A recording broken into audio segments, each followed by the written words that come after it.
Hello students, my self doctor Swati Kujur.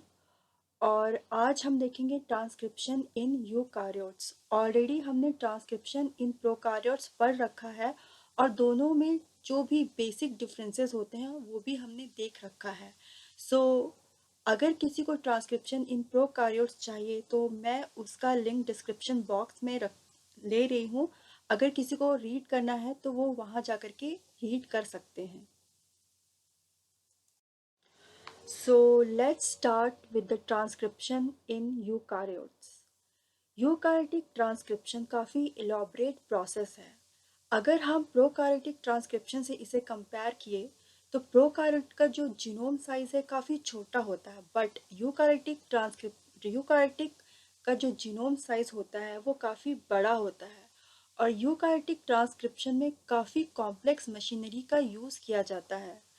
Eukaryotic cell क्या करते हैं? यूकारियोटिक सेल जो भी जेनेटिक इंफॉर्मेशन डीएनए में स्टोर्ड है उसे आरएनए रेप्लिका के फॉर्म में कॉपी करते हैं। यूकारियोटिक ट्रांसक्रिप्शन न्यूक्लियस में होता है, जबकि ऑलरेडी हमने ये पढ़ रखा है कि प्रोकारियोटिक ट्रांसक्रिप्शन साइटोप्लाज्म में होता है। Same as प्रोकारियोटिक transcription, eukaryotic transcription में भी 3 स्टेजेस पाए जाते हैं: initiation, elongation and termination. Eukaryotic के पास भी आरएनए पॉलीमरेजेस होते हैं। ये 3 different kind of RNA polymerase होते हैं जिनका रोल और प्रॉपर्टीज काफ़ी डिफरेंट हैं।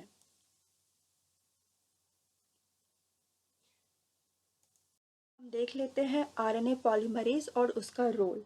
आरएनए पॉलीमरेज 1 जो है उसका लोकेशन न्यूक्लियोलस में है, जो कि सारे आरआरएनए की सिंथेसिस करता है एक्सेप्ट 5s आरआरएनए। और ये जो पॉलीमरेज 1 है ये अल्फा एमिनिटीन के लिए बिल्कुल भी सेंसिटिव नहीं होता। जो आरआरएनए मॉलिक्यूल है it is considered as a structural RNA क्योंकि इनका सेलुलर रोल है, बट ये ट्रांसलेट होके प्रोटीन का फॉर्मेशन नहीं करते। अनदर वन आरएनए पॉलीमरेज 2, इनका जो लोकेशन है वो न्यूक्लियस में है। ये जितने भी protein coding nuclear pre mRNA है उनकी सिंथेसिस करते हैं और ये अल्फा एमिनिटीन के लिए काफ़ी सेंसिटिव होते हैं। जो प्रोकारियोटिक एम आरएनए है उनका क्या होता है, बिफोर ट्रांसलेशन और आफ्टर ट्रांसक्रिप्शन इनमें प्रोसेसिंग होती है। सो आफ्टर प्रोसेसिंग के बाद जो ये इमेच्योर आरएनए है वो मेच्योर्ड आरएनए में कन्वर्ट होते हैं। Last one is RNA polymerase 3, इनका भी लोकेशन न्यूक्लियस में है और ये 5s आरआरएनए, टीआरएनए और जितने भी स्मॉल न्यूक्लियर आरएनए हैं उनकी सिंथेसिस करते हैं and they are moderately sensitive.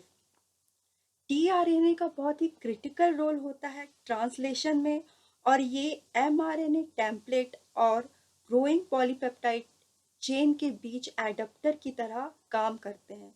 जो स्मॉल न्यूक्लियर आरएनए होते हैं उनका भी जो फंक्शन होता है वो वर्सेटाइल फंक्शन होता है।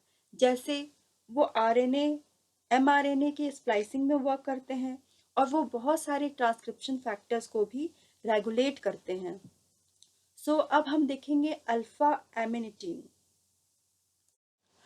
अल्फा एमिनिटीन जो होता है ये एक ऑलिगोपेप्टाइड टॉक्सिक है जो फ्लाई, एगैरिक, टोडस्टूल मशरूम या दूसरे अदर स्पीसीज ऑफ एमेंशिया के थ्रू आइसोलेट किए गए हैं। ये जो टॉक्सिन है वो ये तीनों पॉलीमरेज को डिफरेंटली अफेक्ट करता है। फॉर एग्जांपल पॉलीमरेज 1 इसके लिए इनसेंसिटिव है। सो अगर ये पॉइजन प्रेजेंट है तो भी पॉलीमरेज 1 क्या है, इन विट्रो डीएनए को ट्रांसक्राइब करने में सक्षम होता है।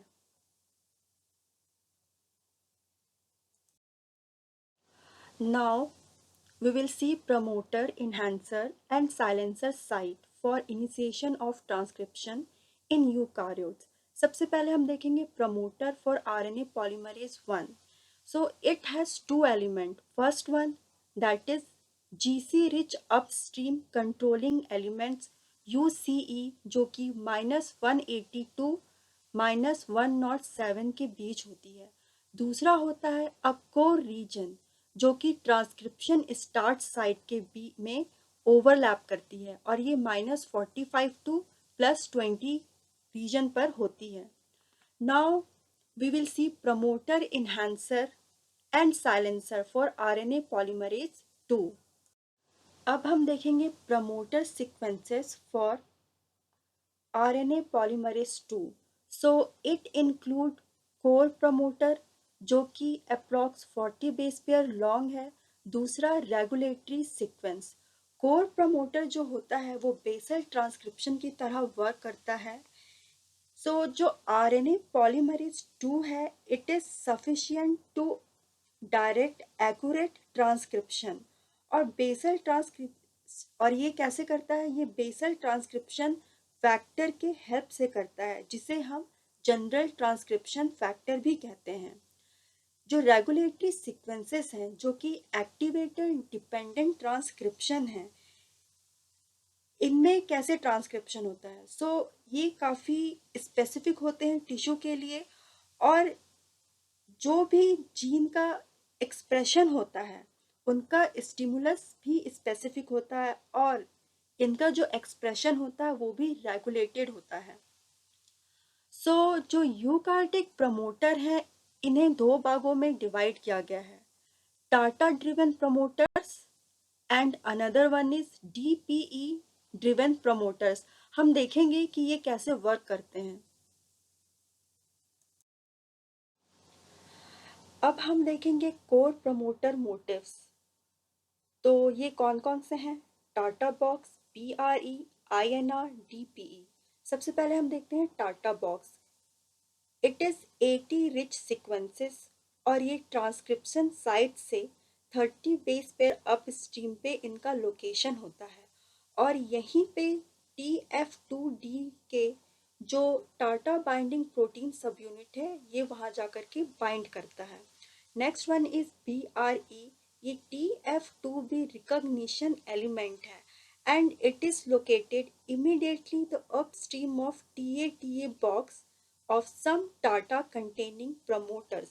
इसके अलावा it also increases the affinity of TF2B for core promoter. core promoter के साथ TF2B की affinity को ये increase करता है। Another one is INR, जो कि एक इनिशिएटर होता है, और it conserved sequence encompasses the start site, और यही वो सीक्वेंस होता है जो ट्रांसक्रिप्शन के इनिशिएशन को एक्यूरेटली डायरेक्ट करता है। Another one is DPE।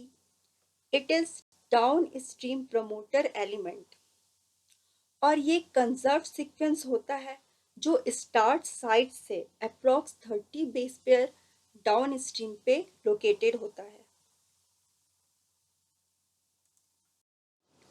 Next one is enhancer. इसे अपस्ट्रीम एक्टिवेशन साइट भी कहा जाता है, और ये प्रोटीन के साथ इंटरेक्ट करता है, ना कि ये RNA पॉलीमरेज के साथ। इन्हांसर जो है ट्रांसक्रिप्शन के रेट को 200 फोल्ड तक इंक्रीज कर देता है। Another one is silencer. ये किसी भी जीन के एक्सप्रेशन को रिप्रेस कर देता है। Now we will see promoters for RNA polymerase 3. इनमें 3 क्लास के प्रमोटर पाए जाते हैं। पहला है tRNA जीन प्रमोटर। इनके पास 2 एलिमेंट्स होते हैं, और ये दोनों एलिमेंट्स का जो साइज होता है, it is 10 base pair long, और it is spaced apart by 30 to 120 base pair. और ये जो ट्रांसक्रिप्शन रीजन में जो स्टार्ट साइट होता है, ये उसके डाउन स्ट्रीम पे इनका लोकेशन होता है, जिन्हें हम बॉक्स A और बॉक्स B कहते हैं। Second one is U6 snRNA gene. ये ह्यूमन और ईस्ट दोनों में काफ़ी डिफर करते हैं। Third one is 5SR gene. It have intragenic control region. ये जो इंट्राजेनिक कंट्रोल रीजन है, इसे ही हम बॉक्स C कहते हैं, और जो ट्रांसक्रिप्शन यूनिट होता है ये वहीं पाए जाते हैं। कहाँ? जो भी स्टार्ट पॉइंट है उसके 50 बेस पेयर डाउन स्ट्रीम पे बॉक्स सी पाया जाता है। Now we will see transcription factors. So transcription factors जो होते हैं they are proteins और ये डीएनए सीक्वेंस के स्पेसिफिक साइट पे जब ये बाइंड करते हैं तब ये ट्रांसक्रिप्शन के रेट को कंट्रोल करते हैं। सबसे पहला जो ट्रांसक्रिप्शन फैक्टर है that is TF2D। 2 is for polymerase 2। ये TBP और TAF से मिलकर बने होते हैं। TBP is TATA binding protein and TAF is TATA binding protein associated factors. ये जो ट्रांसक्रिप्शन फैक्टर है बहुत ही इम्पॉर्टेंट फैक्टर है और ये मल्टीमरिक कॉम्प्लेक्स के रूप में पाया जाता है। जो TF2D का सब यूनिट है टाटा बाइंडिंग प्रोटीन, ये प्रमोटर के साथ बाइंड करके प्रमोटर में एक शार्प बैंड का क्रिएशन करता है। और ये जितने भी आरएनए पॉलीमरेज हैं, all 3 kinds of RNA polymerase, चाहे वो पॉलीमरेज 1 हो, 2 हो, 3 हो, सभी के लिए ये ज़रूरी होता है और ये सेम होता है most of the time. Another one is TATA binding protein associated factors. ये डिफरेंट है कंपेयर टू DPP क्योंकि ये जितने भी डिफरेंट आरएनए पॉलीमरेज है इसमें ये डिफर करता है और it is associated with TBP21।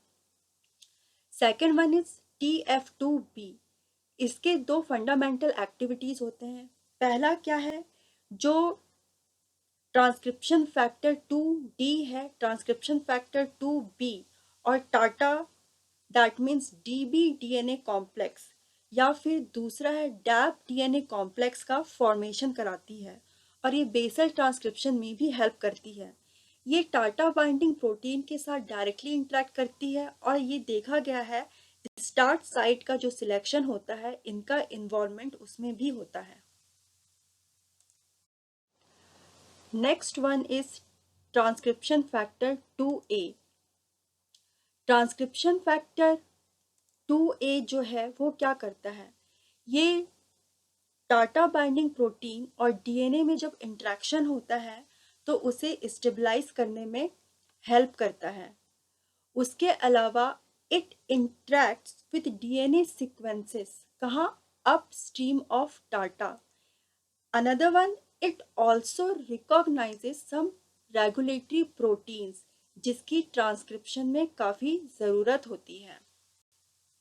Next one is transcription factor 2F. These are RNA polymerase 2 associated proteins and it has sigma-like activity. कैसे? ये क्या करता है? जब RNA polymerase 2 प्रमोटर डीएनए के प्रमोटर में जाकर के बाइंड करता है इसे वो इन्हांस करता है। इसके अलावा जो भी नॉन स्पेसिफिक बाइंडिंग होती है डीएनए के साथ उसे ये रिड्यूस करता है। Instead of that it also helps in promoter clearance. Next जो हमारा ट्रांसक्रिप्शन फैक्टर है that is transcription factor 2E।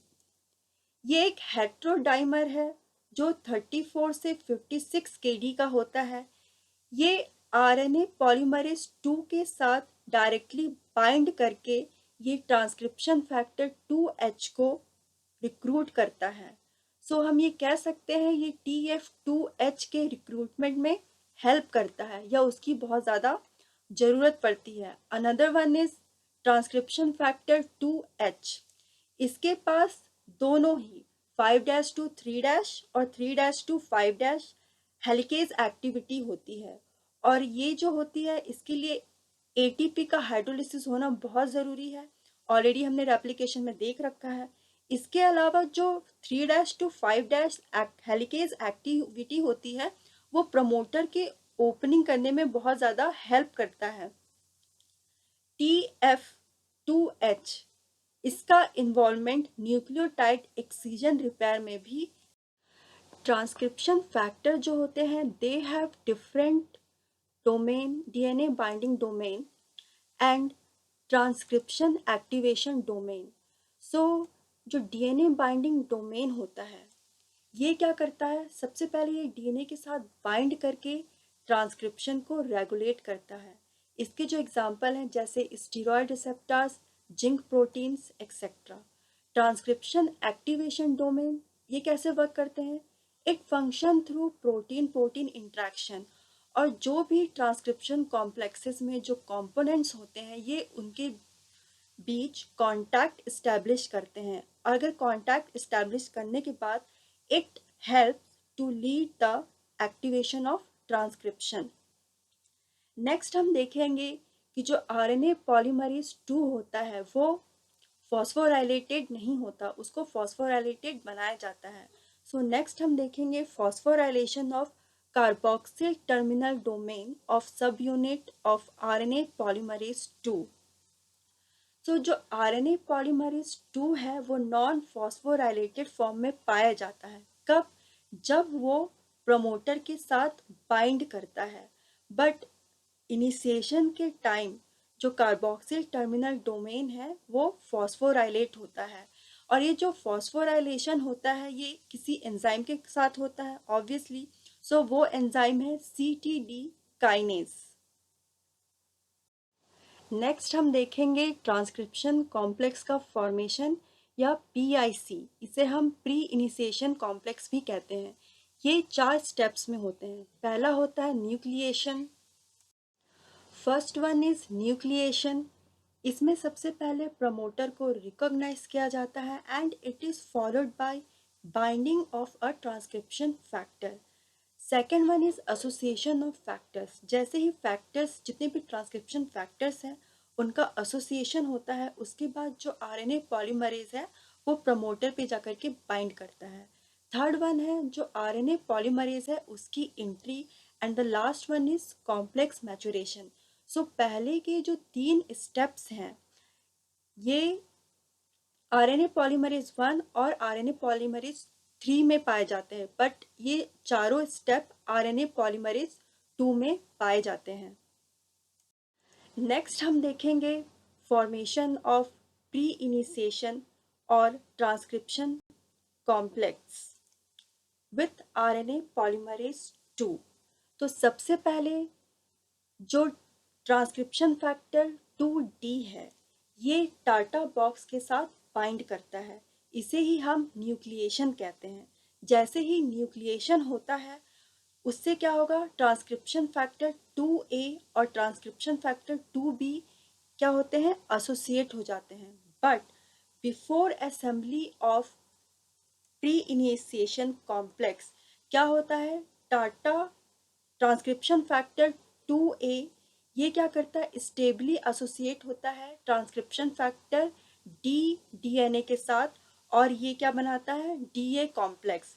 या फिर ये transcription factor 2B transcription factor 2D DNA के साथ कॉम्प्लेक्स के साथ एसोसिएट होकर के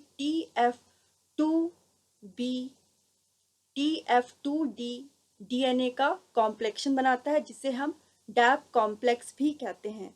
और ये जो DA डैब कॉम्प्लेक्स होता है ये प्रीवियस जो भी कॉम्प्लेक्सेस हैं उनसे ज़्यादा स्टेबल होता है। नेक्स्ट है, जैसे ही TF2B बाइंड करता है तो आरएनए पॉलीमरेज जो है प्रमोटर साइट के साथ एसोसिएट होता है। सो हम ये कह सकते हैं जो ट्रांसक्रिप्शन फैक्टर 2B है इट वर्क और it provide link between promoter and RNA polymerase. Now ये अब क्या हो रहा है, ट्रांसक्रिप्शन फैक्टर 2B लिंक की तरह काम कर रहा है। नेक्स्ट क्या होगा, जो ट्रांसक्रिप्शन फैक्टर 2F है ये आरएनए पॉलीमरेज को प्रमोटर पे क्या करता है, एस्कॉर्ट करता है। उसके बाद ये ट्रांसक्रिप्शन कॉम्प्लेक्स का फॉर्मेशन कराते हैं। उसके बाद दूसरे ट्रांसक्रिप्शन फैक्टर जैसे कि ट्रांसक्रिप्शन फैक्टर 2EHJ ये भी ऑर्डरली क्या होते हैं, एडिशन इनका होते जाता है, जो कि इनिशिएशन में हेल्प करते हैं। आफ्टर द इनिशिएशन जो आरएनए पॉलीमरेज है, that RNA polymerase 2 it leave the complex, but जो ट्रांसक्रिप्शन फैक्टर 2D है वो कोर प्रमोटर के साथ बाउंड होते हैं और ये क्या करते हैं? Now formation of pre-initiation complex or PIC with RNA polymerase 1 and polymerase 3. First we will see in case of polymerase 1. So here the promoter UC is nucleated by upstream binding factor, that is UBF, और जो SLI है it acts as a bridging between UBF DNA and polymerase 1. Another one is polymerase third. So यहाँ पे promoter में जो nucleation होता है it is done by the formation of following complexes. So tRNA के केस में जो कॉम्प्लेक्स का फॉर्मेशन होता है that is box A, box B, transcription factor 3C.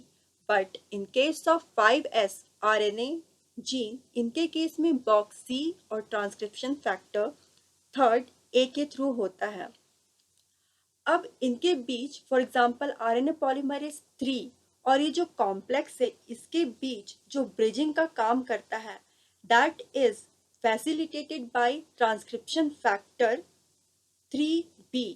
But in case of 5S RNA gene, इसके case में RNA polymerase और इस कॉम्प्लेक्स के बीच में जब ब्रिजिंग होती है इसको facilitate transcription factor third C करता है.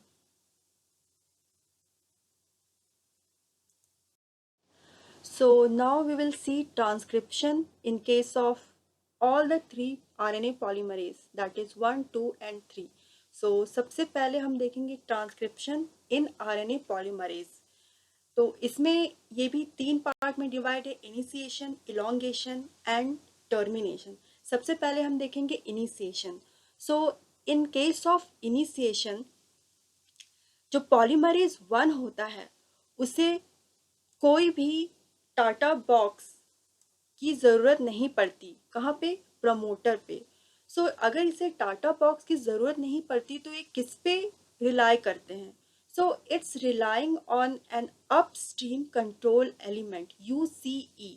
और ये कहाँ लोकेटेड होते हैं? It is located between 200 -200 and -107 and a core element located between -45 and +20 region. सबसे पहले क्या होता है? जो dimeric eukaryotic upstream binding factor है it binds to UCE and the core element. UCE क्या है? Upstream control element. नेक्स्ट क्या है? जो अपस्ट्रीम बाइंडिंग फैक्टर है दैट इज UBF. ये क्या करता है? It recruits and binds a protein complex.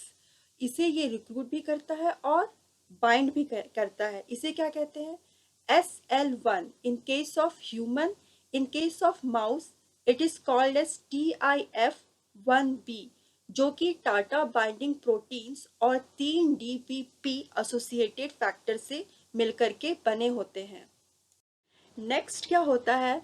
जो UBF है that is upstream binding factor. ये जो डाइमर है वो क्या करता है? अपस्ट्रीम रीजन पे एक लूप को इंट्रोड्यूस कराता है. अगर लूप का फॉर्मेशन होगा उससे क्या हेल्प होगा? जब लूप का फॉर्मेशन हो रहा होता है इससे जो UCE है अपस्ट्रीम कंट्रोल एलिमेंट और कोर एलिमेंट, ये क्या करता है? उनके कांटेक्ट में आता है. नेक्स्ट है जो RRN3 है, सॉरी RRN3 TIF1A है. ये क्या होगा? फॉस्फोराइलेट होगा. जैसे ही इसका फॉस्फोराइलेशन होगा ये पॉलीमरेज 1 के साथ बाइंड करेगा. पॉलीमरेज 1 के साथ बाइंड करने के बाद जो पॉलीमरेज 1 है ये UBF SL1 कॉम्प्लेक्स के साथ बाइंड करेगा वाया RRN3 TIF1A. जैसे ही ये बाइंड करेगा और ट्रांसक्रिप्शन यहाँ से स्टार्ट हो जाएगा. सो हम ये कह सकते हैं कि RRN3 TIF1A ये क्या कर रहा है? ये हेल्प कर रहा है ताकि जो पॉलीमरेज 1 है वो UBF SL1 कॉम्प्लेक्स के साथ बाइंड करे. और जैसे इनकी बाइंडिंग होती है Next step is elongation. As polymerase 1 escapes and it clears the promoter, जो UBF है और SL1 है, वो प्रमोटर के साथ बाउंड होता है and it is ready to recruit another polymerase 1। जो UBF है वो क्या करता है, पॉलीमरेज 1 के इलोंगेशन को और ज़्यादा इन्हांस करता है। इसके अलावा TIF1C है, ये क्या करता है, ट्रांसक्रिप्शन के ओवरऑल रेट को स्टिमुलेट करता है। स्टिमुलेट तो कर ही रहा है, साथ में जो पॉलीमरेज 1 एंजाइम है वो हो सकता है कहीं रुक जाए, पॉज हो जाए, तो ये उसे भी सप्रेस करता है ताकि पॉलीमरेज 1 कंटिन्यूसली इलोंगेशन में इन्वॉल्व हो। वेरी इंपॉर्टेंट कि like each active rDNA gene can transcribe multiple times simultaneously, but in case of polymerase 2 transcribed gene, हम इसमें देखेंगे कि it is associated with only one complex at a time. So जो RNA polymerase 1 है, it proceeds along with the DNA। जब ये DNA के साथ मूव करता है तो क्या होगा, दोनों साइड, जो कॉम्प्लेक्स के दोनों साइड सुपर कॉइल डेवलप करता है। और ये जो सुपर कॉइल का डेवलपमेंट होता है, ये क्या होता है, अनवाइंड होता है with the help of enzyme topoisomerase 1 and 2। Now the last step in this transcription mechanism is termination। Transcribed region के टर्मिनेशन साइट जो होता है, मतलब 3' एंड के साइट क्या होता है, सबसे पहले TFF1 क्या करेगा, बाइंड करेगा। जैसे ही बाइंड करेगा, जो टर्मिनेशन साइट है एट 3' एंड, वो क्या होगा, बैंड हो जाएगा। बिकॉज ऑफ दिस बैंडिंग ये क्या करेगा, फोर्स करेगा कि जो पॉलीमरेज 1 है जो कि इंगेज है इलोंगेशन में, वहां जाकर के क्या हो जाएगा, पॉज हो जाएगा, दैट मीन्स रुक जाएगा। उसके बाद जो TTF1 है, ये क्या करेगा, with the help of other factors, that is transcript release factor PTRF and AT rich region, इसके हेल्प से क्या करेगा, पॉलीमरेज 1 को इंड्यूस करेगा कि वो ट्रांसक्रिप्शन को टर्मिनेट करे और DNA and that new transcript उससे क्या हो, ये डिसोसिएट हो सके। इसके अलावा जो TTF1 और PTRF है, ये इनडायरेक्टली स्टिमुलेट करता है पॉलीमरेज 1 को कि वो फिर से ट्रांसक्रिप्शन को री इनिशिएट करे। And very special thing in that, ये जो री इनिशिएशन होता है वो सेम rDNA जीन में होता है, but in case of RNA polymerase 2 ये क्या होगा, it will proceeds in different gene। So next हम देखेंगे transcription in case of RNA polymerase 2। सो पहले हम देखेंगे RNA स्टैंड का initiation and promoter clearance. Already हमने प्री इनिशिएशन कॉम्प्लेक्स फॉर्मेशन के बारे में डिस्कस कर लिया था। सो यहाँ पे एक इम्पॉर्टेंट चीज़ है कि जो ट्रांसक्रिप्शन फैक्टर H है उसके पास एक एडिशनल फंक्शन होता है, ठीक है, दैट इज काइनेज एक्टिविटी। तो इनिशिएशन फेज पे क्या होता है, जो पॉलीमरेज 2 है उसके कई प्लेसेस पे क्या होता है, ये जो काइनेज एक्टिविटी होता है उसके थ्रू क्या करता है, ये उसे फॉस्फोराइलेट कर लेता है।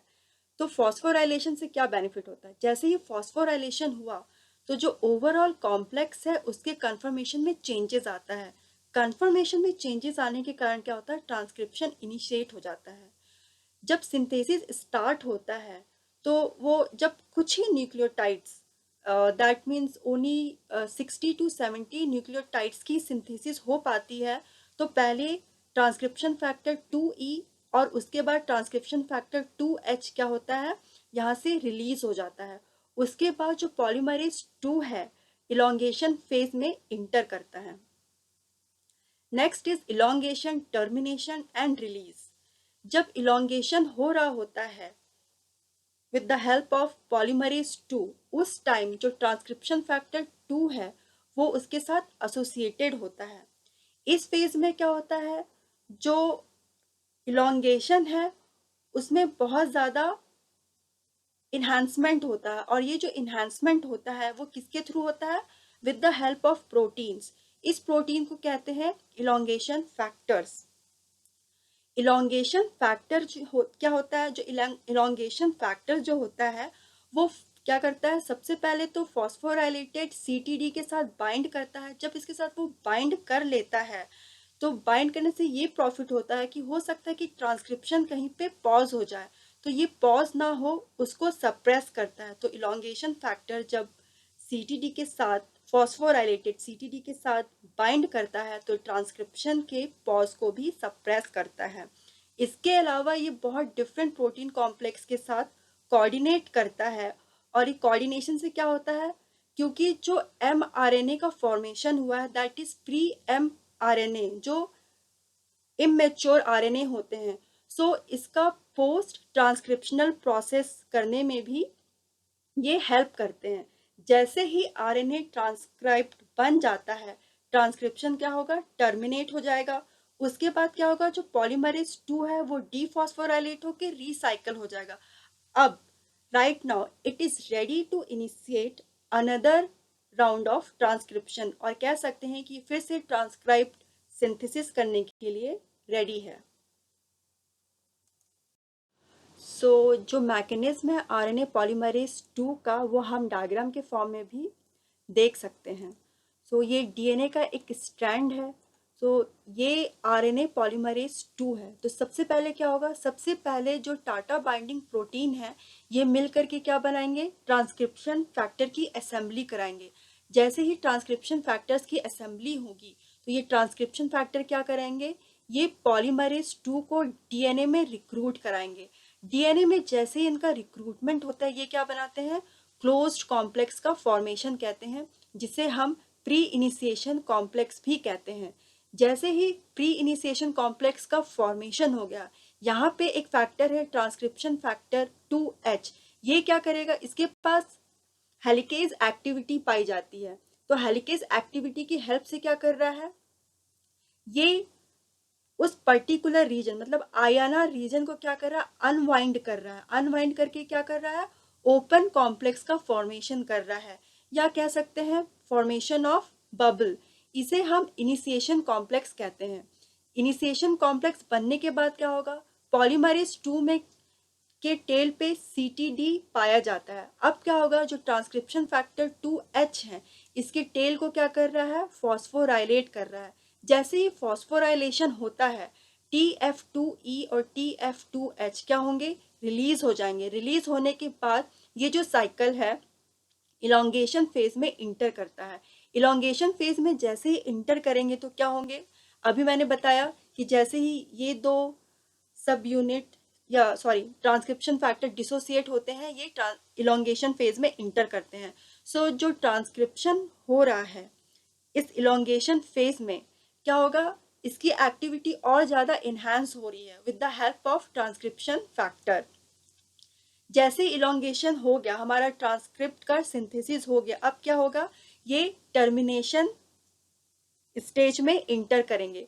इसे कह सकते हैं हम टर्मिनेशन कॉम्प्लेक्स। इसमें क्या होगा, जितने भी इलोंगेशन फैक्टर्स हैं डिसोसिएट हो जाएंगे।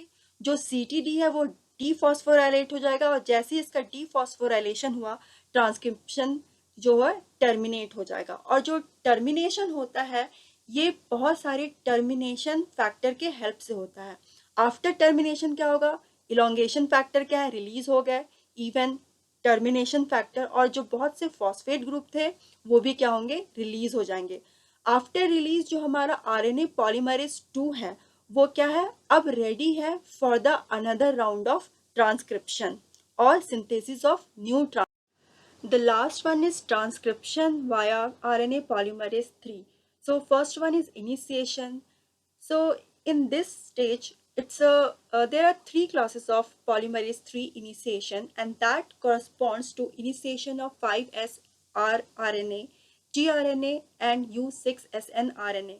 So class first, सो जो टिपिकल स्टेज है in case of class first that belongs to 5s rRNA, इसमें क्या होगा, सबसे पहले जो ट्रांसक्रिप्शन फैक्टर 3A है, that is transcription factor for polymerase third A, it will bind to intragenic 5s rRNA control sequence, जिसे block C कहते हैं और बॉक्स सी भी कहते हैं। अब क्या होगा, जो ट्रांसक्रिप्शन 3A है, it will serve as a platform that replaces the A and B blocks for positioning transcription factor 3C। अब क्या होता है, जो ट्रांसक्रिप्शन फैक्टर 3C है, ये transcription factor 3A DNA complex के साथ बाइंड करेगा। Next one is class 2 and these are the typical stage in tRNA gene initiation। So सबसे पहले जो ट्रांसक्रिप्शन 3C है वो 2 इंट्राजेनिक कंट्रोल सीक्वेंस में बाइंड करेंगे। ये जो सीक्वेंसेस है it is termed as box A and box C और ए एंड बी ब्लॉक्स। अब क्या होगा, जो ट्रांसक्रिप्शन फैक्टर 3C है, it will act as a assembly factor और ये क्या करेगा, ट्रांसक्रिप्शन फैक्टर 3B को डीएनए के साथ बाइंड करने में हेल्प करेगा। नाउ जो ट्रांसक्रिप्शन फैक्टर 3B है, it will assemble the polymerase 3 at the start site of transcription. अब क्या है, जो ट्रांसक्रिप्शन फैक्टर 3B है वो डीएनए के साथ बाउंड फॉर्म में है। यहाँ पे क्या होता है, जो ट्रांसक्रिप्शन फैक्टर 3C है इसकी जरूरत नहीं पड़ती। नेक्स्ट है class 3। So these are the typical stages in U6SNRNA gene initiation। इसमें क्या होगा, सबसे पहले SNAPC क्या करेगा, PSE के साथ बाइंड करेगा। ठीक है, यही कहाँ प्रेजेंट होते हैं, जो ट्रांसक्रिप्शन का जो स्टार्ट साइट है उसके 55 बेस पेयर अपस्ट्रीम में प्रेजेंट होते हैं। SNAPC क्या होते हैं, SNRNA activating protein complex and PSE it's a proximal sequence element. अब क्या होगा, जो SNAP है, it will act to assemble TF2B at TATA box. ये क्या करेगा, टाटा बॉक्स में जो TF2B है उसके साथ क्या करेगा, असेंबली होगी इसकी। कहाँ पे, ये भी जो स्टार्ट साइट है उसके 26 बेस पेयर अपस्ट्रीम पे होगा। नेक्स्ट क्या होगा, जो ट्रांसक्रिप्शन फैक्टर 3B है, ये क्या करेगा, पॉलीमरेज 3 को स्टार्ट साइट पे क्या करेगा, असेंबल करेगा। Next one is elongation। Here that TF3B, it will remain bound to DNA following initiation of transcription by polymerase third। इससे क्या होगा, it will lead to high rate of transcription reinitiation of polymerase third transcribed gene। So इससे क्या हो रहा है, जो transcription का रीइनिशिएशन हो रहा है वो क्या हो रहा है, बहुत ही हाई रेट में हो रहा है। Last one is termination. So polymerase third जो टर्मिनेट हो रहा है, it is terminated at small poly T stretch. Small poly T stretch होता है, वहां पे क्या होता है, टर्मिनेशन होता है। इन केस ऑफ यूकारियोट किसी भी हेयर पिन लूप का फॉर्मेशन नहीं होता या उसकी ज़रूरत नहीं होती। That solves for today's session. Thank you.